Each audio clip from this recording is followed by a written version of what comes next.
Segundo sermón sobre el Anticristo por el cardenal Sir John Henry Newman. Síntesis. La religión del Anticristo. San Juan nos enseña que todo espíritu que no confiesa que Jesucristo ha venido en carne es el espíritu del Anticristo. La característica del Anticristo será negar abiertamente que nuestro Señor Jesucristo es el Hijo de Dios venido en carne desde el cielo. Esta descripción conviene exacta y completamente. Negar a Cristo puede propiamente ser llamado el espíritu del Anticristo. Quien quiera que niega al Hijo, también niega al Padre. De lo cual podría deducirse que el Anticristo será conducido por el rechazo del Hijo de Dios al completo rechazo de Dios, tanto implícita como prácticamente. Haré ahora algunas observaciones adicionales acerca de las señales características del predicho enemigo de la Iglesia y, como antes, me limitaré a la interpretación de la Escritura dada por los padres de la Iglesia. Mi razón para obrar de este modo es simplemente la siguiente.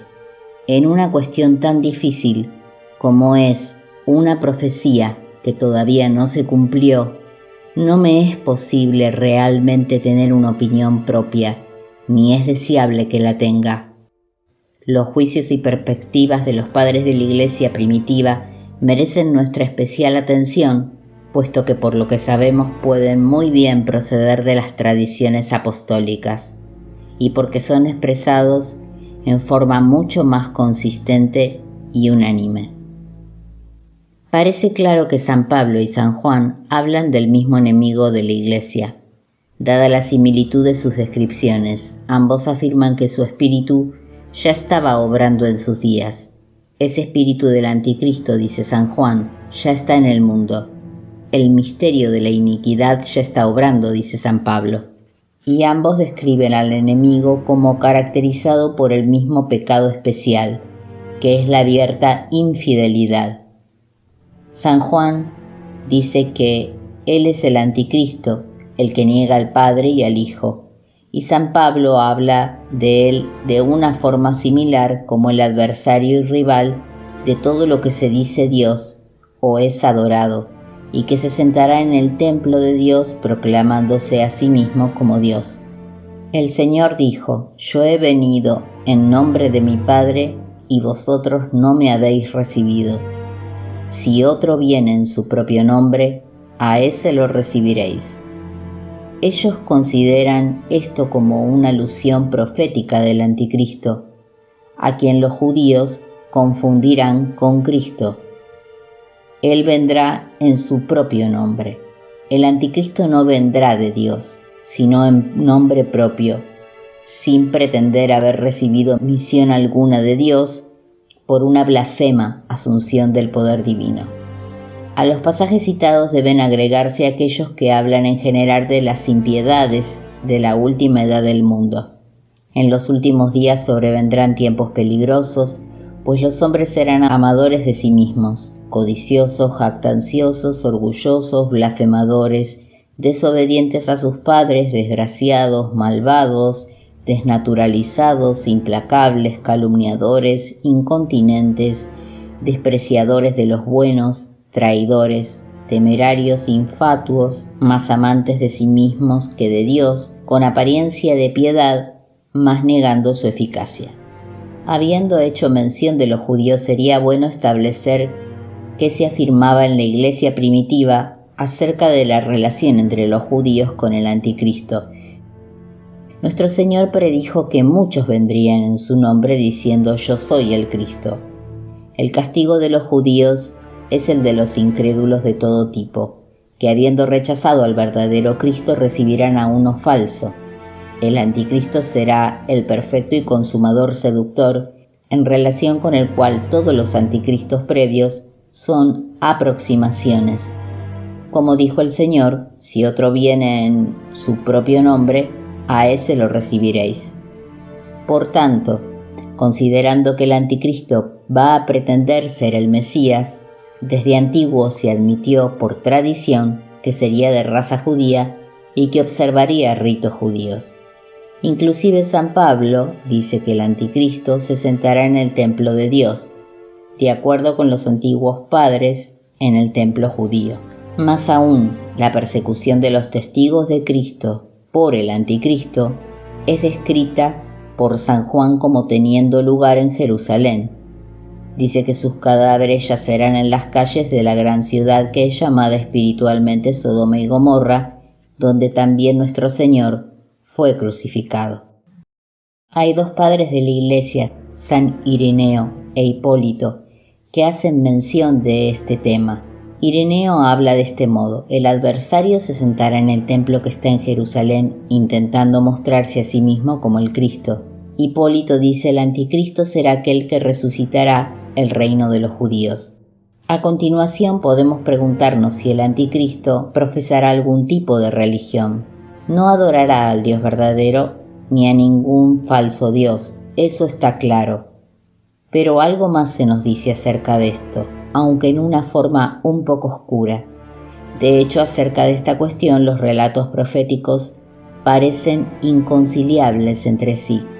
El anticristo se exaltará a sí mismo sobre todo lo que es llamado Dios o adorado. Se opondrá vigorosamente a los ídolos y a la idolatría, tal como los primeros escritores cristianos coinciden en afirmar. Sin embargo, en el libro de Daniel leemos: en sus dominios venerará al Dios de las fortalezas y honrará con oro y plata, joyas y objetos preciosos a un Dios que sus padres no conocieron. Atacará los lugares fortificados con Dios extraño, al cual él reconocerá y colmará de gloria.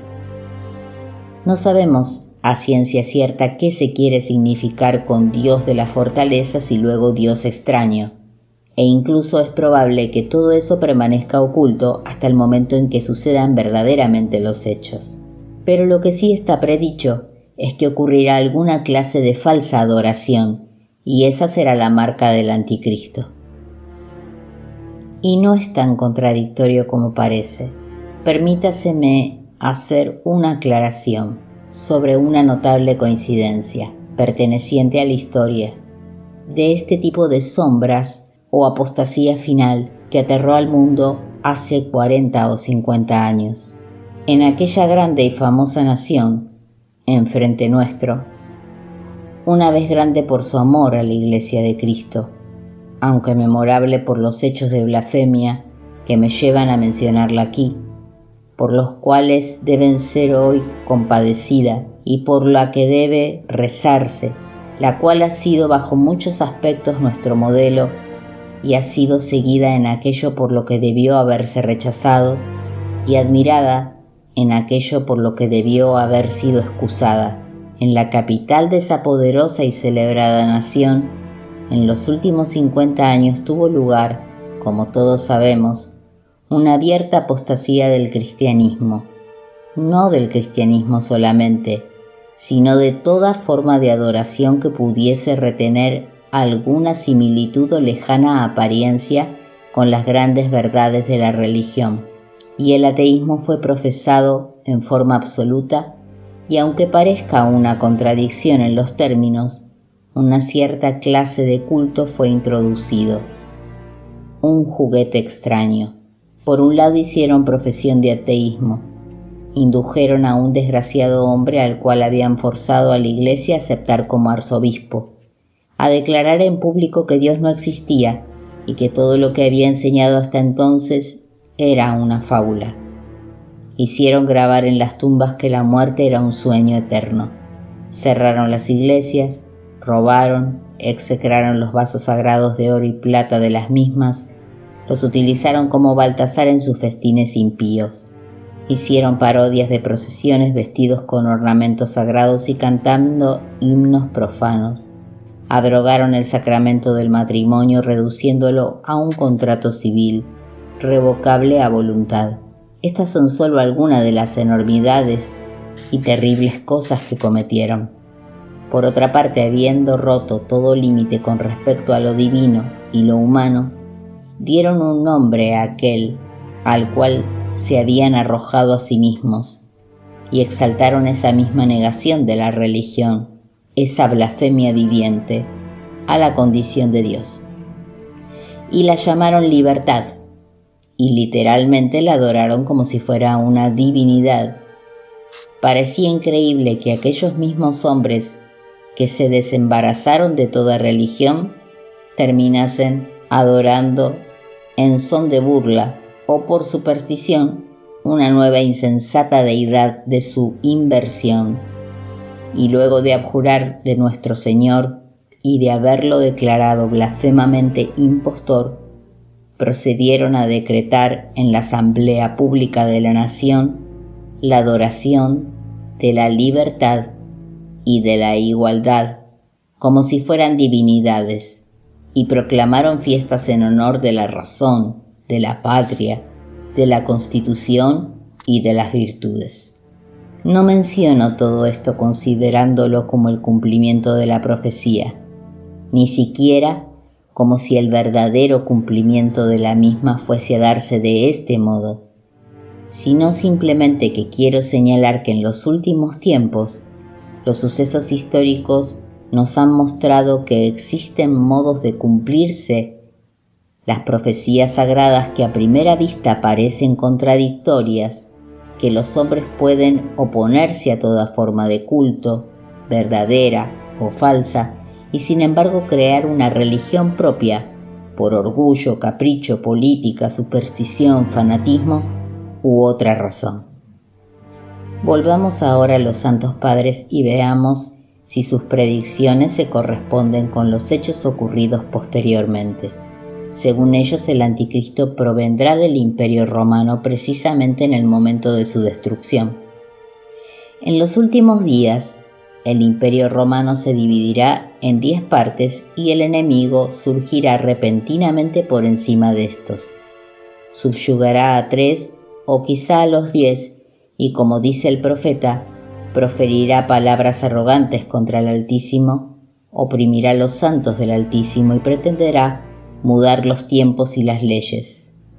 Ahora bien, es digno de destacar que uno de los 2 santos padres que he citado, Hipólito, dice expresamente que los 10 estados que entonces aparecerán, aunque reinos, serán también democracias.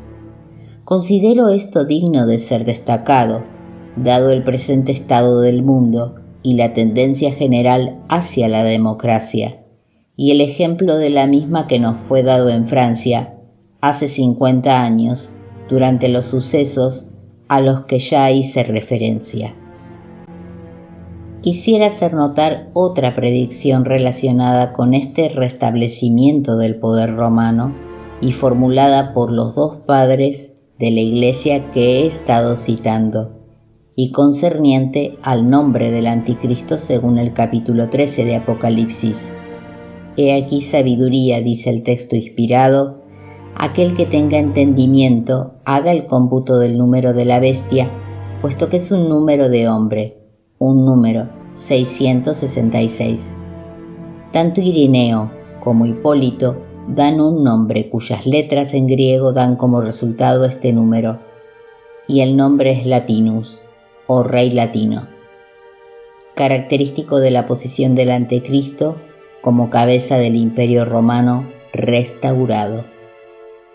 En conjunto parece entonces que en lo que respecta al testimonio de la Iglesia primitiva, el anticristo será un abierto blasfemador, opuesto a todo culto existente, verdadero o falso, perseguidor, protector de judíos, restaurador de su culto, incluso autor de una clase de culto. Además aparecerá súbitamente hacia el fin mismo del Imperio Romano que una vez existió y que ahora está dormido.